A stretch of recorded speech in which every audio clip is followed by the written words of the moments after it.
नमस्कार मंडळी. तुम्हाला तर माहीतच आहे की हळदीमध्ये औषधी गुणधर्म आहेत. बहुतांश आजारांवर हळद अत्यंत गुणकारी आहे. हळदीचा समावेश आपल्या आहारात रोज असायलाच हवा.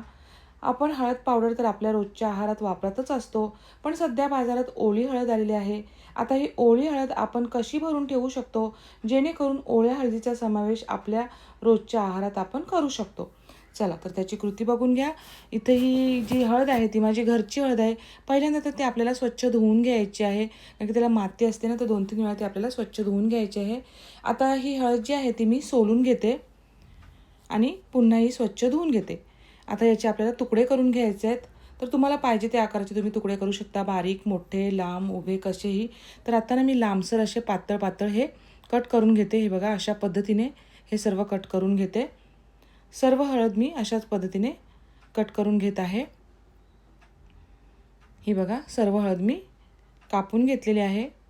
आता याच्यामध्ये घालत आहे मी लिंबू. आता बारीक बारीक तुकडे केलेले आहेत. एका लिंबाचे मी 8 तुकडे केलेले आहेत. तर 2 लिंबू मी ह्याच्यामध्ये घालत आहे. 7-8 मिरच्या आहेत त्या उभ्या चिरून घातलेल्या आहेत.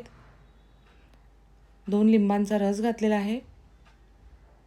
आता याच्यामध्ये मीठ घालायचं आहे. 2 मोठे चमचे मीठ घातलेलं आहे. मीठ याच्यामध्ये आपल्याला जास्तच घालायचं आहे. आता हे आपल्याला व्यवस्थित असं मिक्स करून घ्यायचं आहे. याच्यामध्ये मी मिरी टाकत आहे. 7 ते 8 मिरीचे दाणे टाकलेले आहेत. मिरी टाकल्यामुळे ना याचे हळदीचे जे गुणधर्म आहेत ते अजूनही वाढतात. आपल्याला खूप चांगले असे हेल्थ बेनिफिट मिळतात त्याच्यामुळे. तर हे सर्व मिक्स केलेलं आहे आणि 1 तासभर मी झाकून ठेवलं होतं. 1 तासानंतर पुन्हा मी हे छान मिक्स केलं आणि एक स्वच्छ बरणी घेतलेली आहे. त्याच्यामध्ये हे सर्व जे हळद आहे ते आपल्याला टाकायचे आहे. आता एका साईडला मी पाणी उकळवून ठेवलं होतं. ते पाणी गार झालं की आपल्याला याच्यामध्ये भरायचं आहे. एकदम गार करून घ्यायचं आहे. अजिबात गरम असता कामा नये. हळद बुडेपर्यंत आपल्याला हे पाणी आपल्याला इथपर्यंत भरून घ्यायचं आहे.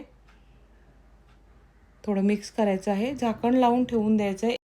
एक पूर्ण दिवस आपल्याला हे असंच बाहेर ठेवायचं आहे. त्याच्यानंतर आपल्याला ही बरणी जी आहे ती फ्रीजमध्ये ठेवायची आहे. वर्षभर ही हळद जी आहे ती जशीच्या तशीच राहते.